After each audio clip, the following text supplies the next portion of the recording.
اعوذ باللہ من الشیطان الرجیم بسم اللہ الرحمن الرحیم الحمد للہ رب العالمین وصلی اللہ علی محمد وآلہ الطاہرین اللہم صلی علی محمد وآلہ محمد وعجل فرجہ۔ حلم اور بردباری کے بارے میں 10واں درس چل رہا تھا، غصے کو پی جانے کے بارے میں، ٹھیک ہے۔ تو یہاں پر ذکر کیا تھا کہ ہم بردباری اور غصے کو کنٹرول کرنے کے بارے میں معصومین کی نظر میں کیسا ہے یہ غصے کو پی جانا، اس کے بارے میں بتائیں گے۔ حلم اور بردباری کے سلسلے میں روایات، حضرت علی علیہ السلام کے مندرجہ ذیل ارشادات ملاحظہ فرمائیں۔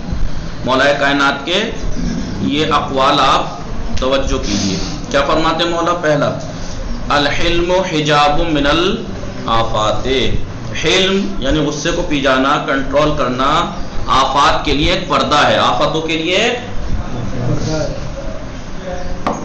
یعنی آفتوں کو روکتا ہے۔ یا مثلا الحلم نور، حلم ایک نور ہے، بردباری ایک نور ہے، جوہرہ العقل، جس کی حقیقت کیا ہے؟ عقل، یعنی جہاں عقل ہوگا وہیں پہ یہ بردباری ہوگی، یعنی جہاں بردباری ہوگی وہاں عقل ہوگی۔ سمجھ میں آ رہے ہیں؟ دیکھیے، یہ مولا کائنات کا یہ قول، لا عزا ارفع من الحلم، لا عزا ارفع من العلم، جی بردباری سے بڑھ کر کوئی عزت نہیں ہے، اس سے بڑھ کر کوئی عزت نہیں ہے، بردباری غصے کو پی جانا، کنٹرول کرنا، اس سے بڑھ کر کوئی عزت نہیں ہے۔ پھر تعلم الحلم، حلم سیکھو، بردباری سیکھو، کیوں؟ فإن الحلم خلیل المؤمن، مؤمن و وزیرو، اس لیے کہ حلم بردباری مومن کا دوست اور اس کا وزیر ہوتا ہے، ٹھیک ہے۔ مومن کا دوست کون ہے؟ بردباری۔ علیک بالحلم، کیا فرمایا مولا؟ فإنہ ثمرۃ العلم، تمہیں حلم کی میں سفارش کرتا ہوں، اس لیے کہ وہ یعنی حلم علم کا ثمرہ ہے، علم کا نتیجہ ہے کیا؟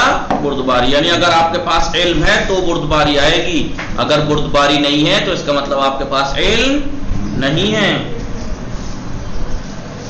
من حلم سادہ، من حلم، جو بھی حلم اور بردباری اختیار کرے گا سادہ، وہ سردار بن گیا۔ آپ دیکھ لیجیے، جو بھی حلم اور بردباری سے کام لیتا ہے سب اس کو ہر جگہ آگے رکھتے ہیں، سب اس کو ہر جگہ آگے رکھتے ہیں۔ یا السلم ثمرۃ الحلم، صلح اور آشتی، صلح اور آشتی یعنی دوستی، صلح، یہ حلم کا نتیجہ ہوتی ہے۔ پھر فرماتے مولا، ان اول عوض الحلیم من خصلتہ، حلیم انسان جو بردبار ہوتا ہے اس کی بردباری کا سب سے پہلا اس کا بدلہ اسے یہ ملتا ہے کہ ان الناس اعوانہ علی الجاہل، کہ لوگ جاہل کے مقابلے میں اس کی مددگار ہوتے ہیں، اس کی حمایت کرتے ہیں۔ جب بھی حلم اور بردبار کا کسی جاہل سے مقابلہ ہوگا تو اس کی حلم اور بردباری کا سب سے پہلا صلہ اس کو یہ ملے گا کہ لوگ اس کی حمایت کریں گے۔ آپ کبھی بھی دیکھ لیجیے گا، جو بردبار انسان ہوتا ہے، حلیم ہوتا ہے، لوگ اس کی تائید کرتے ہیں، اس کی حمایت کرتے ہیں۔ یا من استعان بالحلم علیک غلبک وتفضل علیک، جس نے تمہارے مقابلے میں، من استعان بالحلم، جس نے بھی مدد حاصل کی حلم اور بردباری سے، علیک تمہارے مقابلے پر، تو غلبک، تو وہ تمہارے پر غالب آ گیا سمجھ لو۔ اگر تمہاری کسی سے بحث مقابلہ یا کوئی مسئلہ چل رہا ہے اور اس نے حلم اور بردباری سے کام لے لیا تم سے پہلے، تو تم پر غالب آ گیا سمجھ لیجئے، آپ ہار گئے، آپ ہار گئے۔ وتفضل علیک، اور تم پر اسے برتری بھی حاصل ہو گئی۔ لہٰذا اس لیے کہتے ہیں کہ جو بھی اس سے کام لے گا حلم اور بردباری سے، وہ جیت گیا، اس کو برتری حاصل ہو جاتی ہے۔ یہ مولا کائنات کے کچھ اقوال تھے۔ اب امام محمد تقی علیہ السلام اس سلسلے میں کیا فرماتے ہیں؟ الحلم لباس العالم فلا تعرین من، بردباری جو ہے وہ عالم کا لباس ہے۔ عالم کا لباس کیا ہے؟ حلم اور بردباری۔ اگر کوئی عالم حلم اور بردباری سے کام نہیں لے رہا تو اس کا مطلب اس نے علم سیکھا ہی نہیں ہے، کیونکہ علم تو کہتے ہیں، کہاوت مشہور ہے نا، درخت وہی جھکتا ہے جس پہ پھل ہوتے ہیں، پھلدار درخت ہی جھکتا ہے جس کے اوپر پھل ہوتے ہیں. جس درخت پہ پھل نہیں ہوتے وہ تو اکڑا ہوا سیدھا کھڑا رہتا ہے. دیکھا ہے آپ نے سفیدے کا پیڑ جسے لپٹس بھی بولتے ہیں, اس میں پھل نہیں ہوتے, بالکل سیدھا کھڑا رہتا ہے. لیکن جتنے پھلدار درخت ہوں گے آپ کو جھکے ہوئے ملیں گے. بعض تو اتنے جھک جاتے ہیں کہ ٹہنیاں زمین پہ مل جاتی ہیں. جا کے اس موسم میں دیکھیے آم کے پیڑوں پہ بعض پیڑوں کی ٹہنیاں زمین سے مل گئی. تو تواضع کا مطلب یہی تو ہے, تواضع کا, حلم اور بردباری کا مطلب یہی تو ہے کہ انسان سب سے ان کے اہمیت کے حساب سے ملے اور حلم اور بردباری سے کام لے. اس لیے کہ حلم اور بردباری پتہ ہے کس کا نتیجہ ہے؟ علم کا. اگر علم ہے, انسان پھلدار ہے یعنی عالم ہے تو وہی جھکے گا. اگر کوئی نہیں جھکتا یا علم اور بردباری سے کام نہیں لیتا تو اس کا مطلب اس کے پاس علم نہیں, وہ جاہل ہے, وہ جاہل ہے. لہٰذا یہاں پہ فرما رہا ہے امام محمد تقی علیہ السلام, الحلم لباس العالم, حلم بردباری عالم کا لباس ہے, لہٰذا اسے اتار مت دینا. اب غصے کو, حلم اور بردباری کے بارے میں بتا دیا, غصے کو ضبط کرنے کے سلسلے میں اور روایات دیکھیے. پیغمبر اکرم صلی اللہ علیہ وآلہ وسلم فرماتے ہیں من کظم غیظا, غصے کو کنٹرول کرنے کے بارے میں فرما رہے ہیں. من کظم غیظا, جو کوئی انسان غصے کو پی جائے, ضبط کر لے, ملأ اللہ جوفہ ایمانا, تو اللہ اسے ایمان سے مالا مال کر دیتا ہے, ایمان بھر دیتا ہے اس کے اندر, جو بھی غصے کو پیتا ہے.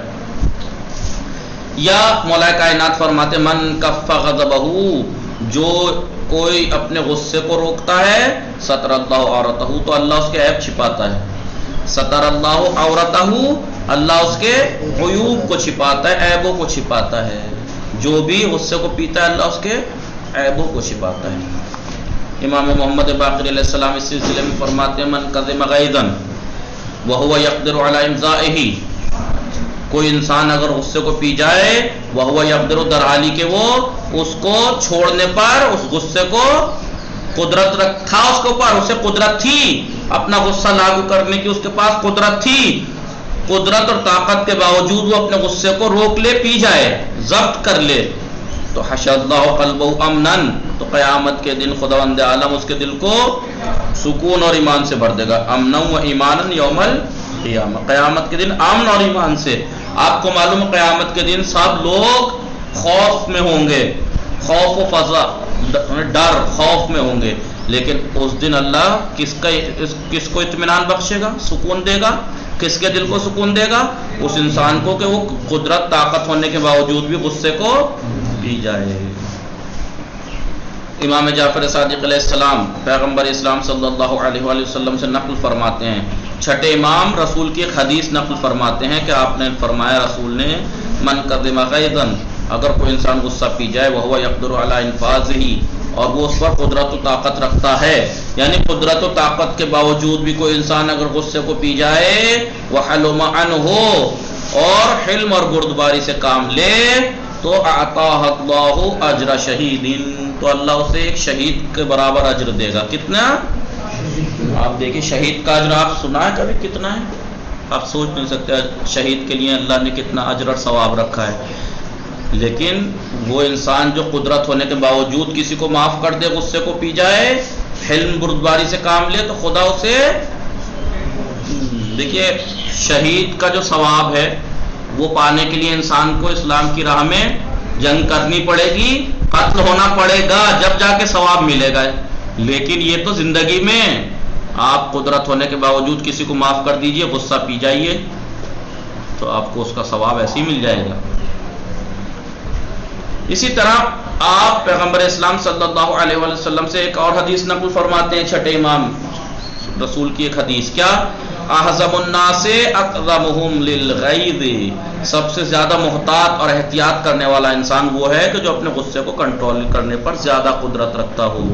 وہ سب سے محتاط انسان ہے جو اپنے غصے پر کنٹرول کرنے کی طاقت ہو جسے. مولا کائنات فرماتے ہیں القظم ثمرۃ الحلم, غصے کو ضبط کر لینا حلم اور بردباری کا نتیجہ ہے. حلم اور بردباری کا نتیجہ کیا ہے؟ کہ انسان پھر غصہ پیتا ہے. امام حسن مجتبی علیہ السلام سے کسی نے سوال کیا کہ حلم کیا ہے؟ مولا حلم کیا ہے؟ تو آپ نے فرمایا کظم الغیظ و ملک النفس، غصے کو ضبط کر لینا اور اپنے نفس پر کنٹرول رکھنا، یہی کیا ہے؟ بردباری ہے، حلم ہے۔ سمجھ میں آ گیا حلم کسے کہتے ہیں؟ جی۔ غصے کو پینا اور اپنے نفس پر کنٹرول رکھنا۔ اب یہ کہہ رہے ہیں چوتھے امام زین العابدین علیہ السلام فرماتے ہیں انہ لیعجبنی الرجل ان یدرکہ حلمہ عند غضبہ، میں اس شخص کو بہت زیادہ پسند کرتا ہوں۔ کسے؟ ان یدرکہ حلمہ، کہ جس پر غصے کے وقت حلم اور بردباری غالب آ جائے۔ عند غضبہ، غصے کے وقت اس کا حلم اس کے اوپر غالب آ جائے، یعنی غصہ نہ آئے اس کو، غصہ آنے کے بعد غصہ حاوی نہ ہو، حلم اس کے اوپر حاوی ہو، تو ایسے انسان کو میں بہت پسند کرتا ہوں۔ اب روایات میں اس سوال کا جواب بھی دیا گیا ہے۔ کس سوال کا؟ ہو سکتا ہے آپ نے بھی ذہن میں آیا ہوگا کہ ہم اگر کوئی بدتمیزی کر رہا ہے، بد اخلاقی کر رہا ہے اور ہمیں غصہ پینے کے لیے روایات میں کہا گیا، اگر ہم ایسے غصہ پیتے رہیں تو یہ ذلت نہیں ہے ایک طرح کی؟ یہ ایک ذلت نہیں ہوئی ایک طرح کی ہے کہ وہ سامنے والا بدتمیزی پہ بدتمیزی کیے جا رہا ہے، فلاں بھی اور فلاں بھی اور فلاں بھی، کبھی اس نے کبھی اس نے، اور ہمارے کو سامنے غصہ کیے جا رہے ہیں، تو یہ ایک طرح سے بزدلی نہیں ہے؟ تو اس سوال کا جواب بھی دیا گیا ہے کہ دوسروں کی بد اخلاقی کے مقابلے میں غصے کو کنٹرول کرنا اور حلم اور بردباری سے کام لینا ذلت نہیں ہے۔ سوال یہ سوال ہے، اس سوال کا جواب بھی روایات میں دیا گیا ہے۔ ایک شخص امام جعفر صادق علیہ السلام کی خدمت میں حاضر ہوا اور عرض کی میرے اور ایک گروہ کے درمیان ایک مسئلے میں اختلاف ہو گیا ہے، کچھ لوگوں سے میرا اختلاف ہو گیا، میں چاہتا ہوں کہ لڑائی نہ ہو، لیکن کچھ لوگ مجھ سے کہتے ہیں کہ لڑائی نہ کرو گے تو ذلیل اور خوار ہو جاؤ گے، لوگ تمہیں بزدل سمجھیں گے، لڑو ان سے۔ تو مولا کیا فرماتے ہیں اس سلسلے میں؟ فرماتے ہیں تو آپ نے جواب دیا، آپ اس سلسلے میں کیا فرماتے ہیں مولا؟ میرا کچھ لوگوں سے کسی بات کو لے کے اختلاف ہو گیا ہے، میں چاہتا ہوں کہ جھگڑا نہ ہو، لیکن لوگ مجھ سے یہ کہتے ہیں کہ تم ذلیل و خوار ہو جاؤ گے، اگر بدلہ نہ لوگے تم تو لڑو۔ آپ کیا فرماتے ہیں اس سلسلے میں مولا؟ تو آپ نے جواب دیا انما الذلیل الظالم۔ کس نے کہا معاف کر دینا؟ یہ تو ہم نے معیار بنا لیا نا، یہ ہم نے کہہ دیا، ہم لوگوں نے عادت بنا لی کہ کسی کے سامنے معاف کر دینا اس کا مطلب ہم جھک گئے، اور جھک گئے تو یعنی ہم ہار گئے اور ذلیل ہو گئے۔ یہ تو ہم نے کہہ دیا ذلیل ہونا، ایسے تھوڑی ہوتا ہے ذلیل۔ مولا کیا فرماتے ہیں انما الذلیل الظالم، ذلیل و خوار تو وہ ہے جو ظلم کرتا ہے، ظالم ہے ذلیل و خوار۔ کس نے کہا معاف کر دینے سے انسان ذلیل و خوار ہو جاتا ہے؟ ان تمام روایات سے نتیجہ حاصل ہوتا ہے کہ ائمہ معصومین نے مومن کے درمیان انس، محبت پیدا کرنے اور لڑائی جھگڑا ختم کرنے کے لیے انہیں دوسروں کی بد اخلاقیوں کے مقابلے میں کیا راستہ دکھایا ہے؟ غصے کو ضبط کرنا اور حلم اور بردباری سے کام لینے کی تاکید کی ہے۔ ورنہ آپ یہ کہیں کہ ہم کس کس کو معاف کرتے رہیں، ایسا لگے گا جیسے ہم ذلیل و خوار ہو گئے، ہم بزدل ہو گئے، تو کیا ہم معصومین سے بڑھ گئے؟ کیسے کیسے امام حسن علیہ السلام کو وہ آپ نے سنا ہے جب آپ جا رہے تھے، ایک شامی مرد آیا اور آ کے آپ کے ساتھ کتنی کتنی گندی گندی بدتمیزیاں کی، اس نے ہر بات پہ آپ نے کیا جواب دیا؟ بھائی مسافر ہو تو کھانا کھلاؤ، بے گھر ہو تو گھر دوں، کپڑے نہ ہو تو کپڑے دوں، سواری نہ ہو تو سواری کا انتظام کراؤں۔ تو بتائیے اگر ہم میں سے کوئی ہوتا تو کیا ہم یہ کہتے کہ اگر ہم اسے معاف کریں گے تو ہم ذلیل ہو جائیں گے؟ نہیں، بلکہ الٹا نتیجہ کیا نکلا؟ جب مولا نے ایسے اخلاق اور کردار سے اس سے پیش آئے اتنی بدتمیزی کے بعد بھی، تو پیروں پہ گر گیا وہ مولا۔ ہمارے آپ کے بارے میں تو کچھ اور بتایا گیا تھا ہمیں شام میں، لیکن حقیقت میں آپ ہی حقدار ہیں اللہ کی جانشینی کے۔ یہ ہوتا ہے، آپ کسی کے سامنے کر کے تو دیکھیے، تو ہم نے سمجھ لیا ہے اپنے آپ کو، ہم نے یہ سمجھ لیا ہے کہ ہم کسی کو معاف کرتے رہیں گے تو ہم اس کا مطلب یہ ہو گیا کہ ہم ذلیل ہو گئے، ہم ہار گئے، ہم بزدل ہو گئے۔ نہیں، کس نے کہا؟ یہ ہم نے، انسانوں نے بنا رکھی ہیں یہ باتیں۔ ورنہ مولا کیا فرماتے ہیں؟ ذلیل تو ظالم ہوتا ہے۔ تو کیا کیا ہے؟ دوسروں کی لوگوں کے درمیان انس اور محبت قائم کرنے کے لیے اور لڑائی جھگڑے کو ختم کرنے کے لیے معصومین نے کیا راستہ دکھایا ہے کہ دوسروں کی بد اخلاقیوں کے مقابلے میں حلم، ضبط اور بردباری سے کام لینے کی تاکید کی ہے، اور اس کے دنیاوی اور اخروی یعنی آخرت کے آثار اور نتائج اور فائدے بھی بیان کیے ہیں۔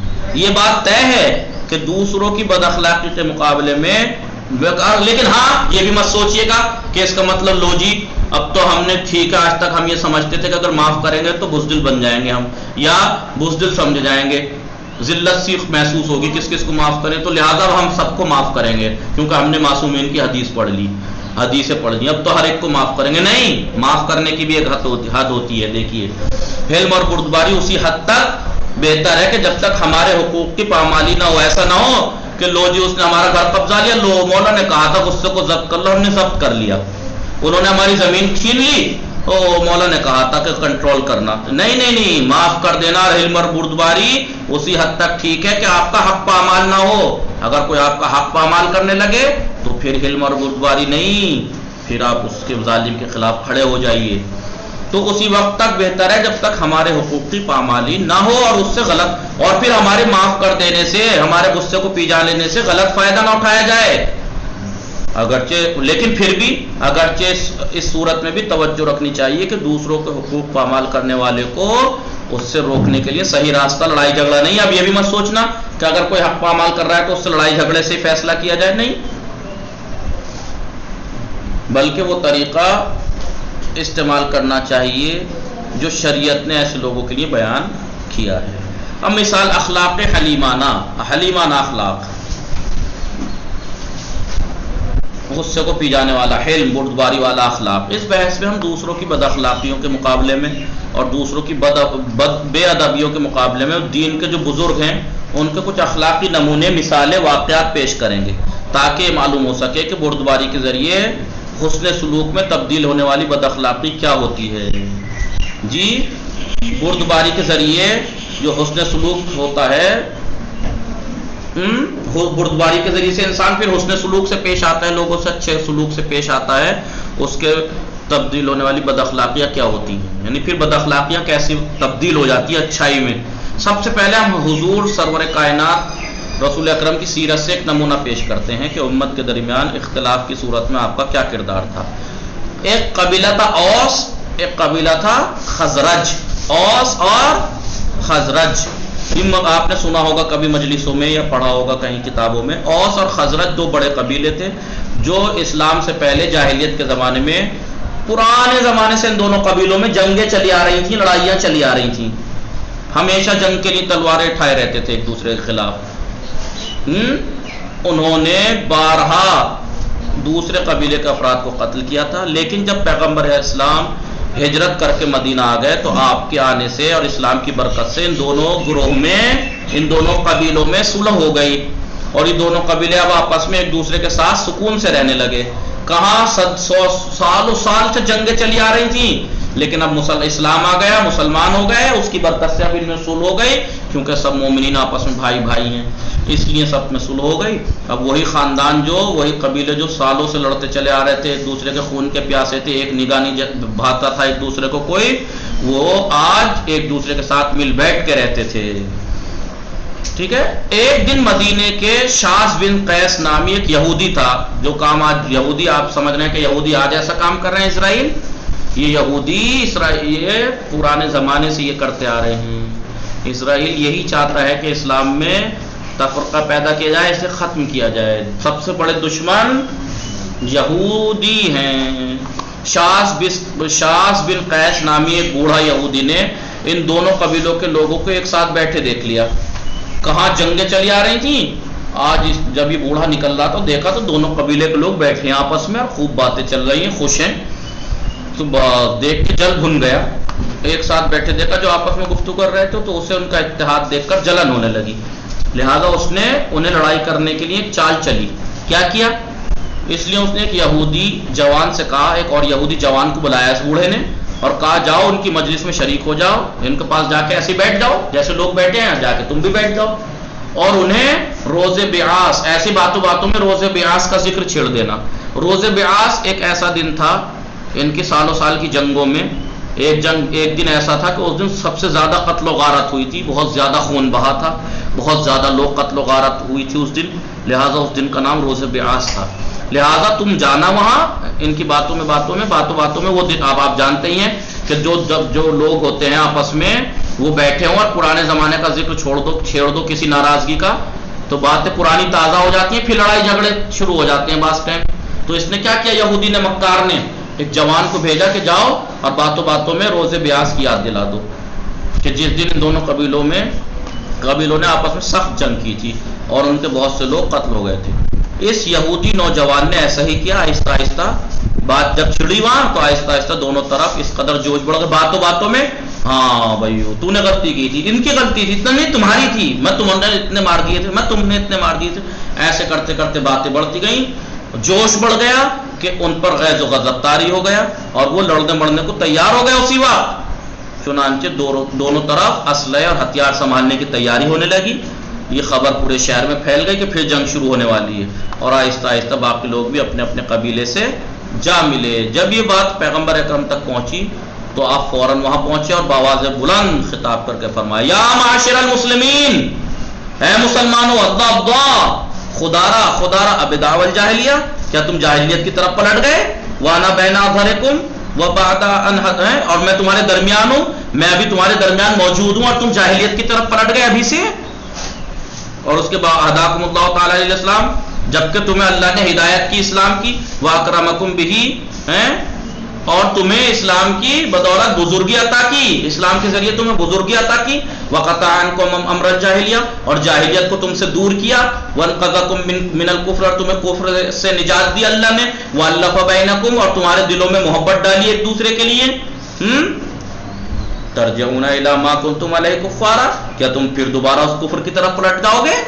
مولانا رسول نے جب اس بات بلند اس طریقے سے کہا, پیغمبر کی تقریر سنتے ہی دونوں طرف کے افراد ہوش میں آ گئے اور ان کا غصہ ٹھنڈا ہو گیا. انہوں نے اپنی تلواریں پھینک دی اور پیغمبر اسلام کے حضور ان کے سامنے ندامت اور شرمندگی کا اظہار کیا اور آپ کی پیروی کا اعلان کیا. اس طرح ایک یہودی کے برپا کردہ فتنے کی آگ خاموش ہو گئی. آج بھی یہود وہی کام کر رہا ہے. آج بھی یہودی وہی, کبھی سنی شیعہ کے نام, کبھی بریلوی دیوبندیوں کے نام سے, کبھی کسی نام سے آپس میں لڑواتا رہتا ہے مسلمانوں کو. اور مسلمان اتنے نادان ہیں, لو جی لڑتے ہی رہتے ہیں. انہیں یہ نہیں سوچتے کہ ہمارا دین ایک ہے, ہمارا اللہ ایک ہے, ہمارا رسول ایک ہے, ہمارا قرآن ایک ہے. اس کے بعد بھی نہیں سمجھتے دشمنوں کی سازشوں کو. دیکھیے اسی کا نتیجہ ہے آپ سے اختلاف کا کہ 60 ملک ہیں اسلامی, 60 ملک ہونے کے باوجود 60 ملک اگر اتنے بڑے اتنے ملک کسی کے نہیں ہیں, 60 ملک اگر ایک ہوں تو کوئی ہمیں کچھ آنکھ اٹھا کے دیکھ سکتا ہے, ہم پہ ظلم کر سکتا ہے. لیکن دیکھیے ہم ٹکڑوں میں بٹ گئے ہیں, ادھر سے کوئی ظلم کرتا ہے, ادھر سے کوئی, ادھر سے کوئی, کہیں کہیں مارے, ہر جگہ مارے جا رہے ہیں صرف آپسی. اور یہ یہود چاہتا ہی ہے, یہودی امریکہ اسرائیل یہی چاہتے ہیں کہ اسلام کو ایسے. اب دیکھیے کمال آپ لوگوں کو, دنیا والے تو اندھی اور بہری اور گونگی ہو گئی, سمجھنے کی شکتی طاقت ان کی چلی گئی. کیا ہم سوچتے ہیں کبھی؟ آپ بتائیے جتنے بھی حملے دنیا میں ہوتے ہیں کون مارا جاتا ہے؟ سیریا میں اتنے دن تک جنگیں چلی, کون مارا گیا؟ غیر مسلم کوئی مارا گیا. عراق میں آج تک جنگ کتنے سالوں سے, آج تک عراق کو کبھی جب بھی تھوڑا سا بیچارہ کھڑا ہوتا ہے جب بھی وہاں پہ کوئی نہ کوئی آتنکوادی بن جاتے ہیں, آ جاتے ہیں کہیں نہ کہیں سے. تو سیریا میں, لبنان میں, مطلب مارے بھی مسلمان جا رہے ہیں دنیا میں, اور بدنام بھی کون ہے؟ آتنکوادی کون؟ مسلمان. کیوں؟ یہ یہودیت پروپیگنڈے. اب بتائیے پہلے کیا تھا؟ پہلے یہ تھا, کون تھا یہ, ارے کون تھا وہ, اسامہ, یہ بش وغیرہ کے ایجاد کردہ آتنکوادی تھے. یہ لوگ یہ کیا کرتے ہیں, آتنکوادی بناتے ہیں, ان سے اپنا کام نکلواتے ہیں, جب کام ختم تو انہیں مروا دیتے ہیں کہ یہ تو آتنکوادی تھے. خود یہ اس کا ISIS جو داعش ہے, یہ خود اس کا ٹرمپ وغیرہ کا, اس سے پہلے کون تھا وہ, اس کا بنایا ہوا ہے یہ اوباما کا. یہ سب ان کے لوگ ہیں. اگر یہ مسلمان ہوتے اور یہ اسلام کے لیے لڑ رہے ہوتے, دنیا کہتی ہے مسلمان ہیں آتنکوادی, تو پھر مسلمانوں کے ہی ملک میں کیوں حملہ کر رہے ہیں, یہ مسلمانوں کو کیوں مار رہے ہیں؟ تو کیا دنیا اندھی بہری گونگی عقل کھو چکی ہے, بیچ کھائی عقل انہوں نے, کہ اگر یہ مسلمان ہیں تو پھر یہ مسلمانوں کو کیوں مار رہے ہیں؟ آج تک کسی اور ملک میں تو انہوں نے اتنے سال تک کوئی تباہی نہیں مچائی. اگر مسلمان ہیں یہ تو پھر یہ مار بھی مسلمانوں کو ہی رہے ہیں, تو کیسے مسلمان ہیں یہ؟ کس نے کہا ہے مسلمان ہیں؟ یہ ہمیشہ امریکہ اور اسرائیل کی سازشیں رہی ہیں. تو یہ یہودیت کی یہی سازشیں کہ اسلام, دیکھیے اس بوڑھے نے کیا کیا, اچھے خاصے لوگ بیٹھے تھے, پرانی, دیکھیے یہی چاہتے ہیں. رسول اسلام کے زمانے کا ایک واقعہ اور یہ ہے کہ ایک دن ایک دیہاتی عرب مدینے آیا اور رسول خدا سے کچھ پیسے لینے کے لیے مسجد جا پہنچا. جس وقت وہ مسجد پہنچا تو رسول اکرم صلی اللہ علیہ وسلم نے اپنے اصحاب کے درمیان تشریف فرما تھے. اس عرب نے اپنی حاجت بیان کی کہ مجھے ضرورت ہے, اور رسول اسلام نے اسے کچھ پیسے دیے, لیکن وہ دیہاتی اس سے قانع نہیں ہوا, مطمئن نہیں ہوا کہ کم ہے یہ, اور اس نے آپ کی شان میں کیا کی, جسارت کی, برا بھلا کہنے لگا. پیغمبر کے اصحاب کو غصہ آ گیا اور انہوں نے اسے روکنا چاہا, تو پیغمبر اسلام نے منع کر دیا کہ روکو مت, کچھ مت کہو. پھر پیغمبر اسلام نے اس کو اپنے گھر لے گئے اور اس کی کچھ اور مدد کی. تو عربی تو یہ سمجھتا تھا کہ پیغمبر بادشاہوں کی طرح رہتے ہوں گے. وہ عرب جاہل جو آیا تھا وہ یہ سمجھتا تھا پیغمبر ہیں, نبی ہیں, بادشاہوں کی طرح رہتے ہوں گے. مگر جب اس نے قریب سے آپ کی زندگی کو دیکھا تو وہ سمجھ گیا کہ وہ غلط سوچتا تھا, اس لیے کہ آپ کی زندگی بہت سادہ اور معمولی تھی. یہ دیکھ کر وہ بہت شرمندہ نادم ہوا. اس نے پیغمبر اسلام کا شکر ادا کیا. پیغمبر اسلام نے اس سے فرمایا اخشى علیک الاذى ممن سمع مقالتک لی فی المسجد فلو اظہرت رضاک. آپ نے کیا فرمایا, تم نے جو میرے ساتھ بدتمیزی کی وہ اصحاب کے درمیان تم نے مجھے برا بھلا کہا, لیکن آج تم تنہائی میں میرا شکریہ ادا کر رہے ہو. مجھے ڈر یہ ہے کہ اصحاب کو تو پتہ نہیں لگا کہ آپ نے میرے سے معافی مانگ لی. ایسا نہ ہو کہ تم کہیں اکیلے مل جاؤ اور کوئی تمہیں مارے پیٹے کہ تم نے رسول کے سامنے رسول کو ایسا کیوں کہا, کوئی پریشان نہ کرے, مجھے یہ ڈر ہے. تو یہ شکریہ آپ ان کے سامنے ہو تو مناسب ہے. اس لیے عربی نے حضرت کی بات کو قبول کیا. اگلے دن رسول اس عربی کو ساتھ مسجد میں لے تشریف لایا اور اصحاب کے درمیان فرمایا یہ شخص ہم سے راضی ہو گیا ہے, کیا ایسا نہیں ہے؟ تو اس شخص نے کہا آپ کی تصدیق کی, جی جی, اور پھر اس مجمع کے سامنے آپ کا شکریہ ادا کیا. پھر پیغمبر اسلام صلی اللہ علیہ وآلہ وسلم نے اپنے اصحاب کو خطاب کر کے فرمایا میری اور اس شخص کی مثال اس آدمی جیسی ہے, اس آدمی جیسی مثال ہے کہ جس کا اونٹ بھڑک کر بھاگ رہا تھا, اس سے اونٹ چھوٹ کر بھاگ رہا تھا. لوگوں نے سوچا چلو اس کی مدد کی جائے, اونٹ پکڑ دیا جائے, بیچارہ تھک جائے گا, دوڑ رہا ہے, اس کا اونٹ اس کے ہاتھ نہیں آ رہا. لوگ اونٹ کے پیچھے دوڑے اور اونٹ جو ہے وہ یہ سمجھ رہا ہے کہ یہ مجھے پکڑنے آ رہے ہیں, مجھے ستائیں گے. وہ اور تیز دوڑ رہا تھا. ٹھیک ہے, تو اس شخص نے کیا کہا, رک جاؤ بھیا رک جاؤ, کسی کو کوئی مدد کرنے کی ضرورت نہیں ہے, آپ بیٹھو میں خود پکڑ دوں گا. تو بعض ٹائم انسان یہ چاہتا ہے کہ مدد کرے لیکن وہ نقصان پہنچا بیٹھتا ہے. تو میری اور اس شخص کی مثال اس آدمی جیسی ہے جس کا اونٹ بھڑک کر بھاگ رہا تھا اور لوگ اونٹ والی کی مدد کے لیے اونٹ کے پیچھے بھاگ رہے تھے اور چلا رہے تھے, لیکن وہ شور و غل سے وہ اور زیادہ بھاگ رہا تھا اونٹ. اس لیے اونٹ والے نے لوگوں سے کہا آپ میری مدد نہ کریں, اسے پکڑنے کے لیے میں خود کوئی تدبیر کر لوں گا. پھر اس نے تھوڑی سی گھاس اٹھائی اور بغیر کسی شور و غل کے وہ گھاس اونٹ کے سامنے رکھ دی. جب اونٹ گھاس کھانے میں مشغول ہوا تو بڑی آسانی سے اس نے اونٹ کی مہار پکڑی اور اپنی راہ پر چل پڑا. لہٰذا اس آدمی کی مثال اور اس آدمی کی میری مثال اس آدمی جیسی ہے. کیا مطلب کہ اگر میں نے تم کو کل منع نہ کیا ہوتا کہ تم اسے کچھ مت کہو, جب یہ بدتمیزی کر رہا تھا تم اسے کچھ, تو یہ شخص تمہارے ہاتھوں بڑی مار کھاتا, بری طرح مار کھاتا, لیکن میں نے نرمی سے اسے رام کر لیا. تو یہ تم سے مار کھاتا تو پھر یہ دشمن بن کے چلا جاتا یہاں سے, لیکن میں نے تمہیں روک دیا. اب میں اسے اپنے گھر لے گیا, اس سے ٹھنڈے دل سے بات کی, دیکھو اب یہ ٹھیک ہو گیا بالکل. سمجھ میں آیا آپ لوگوں کے؟ وصلی اللہ علی محمد وآلہ الطاہرین. اللہم صلی علی محمد وآل محمد وعجل فرجہ.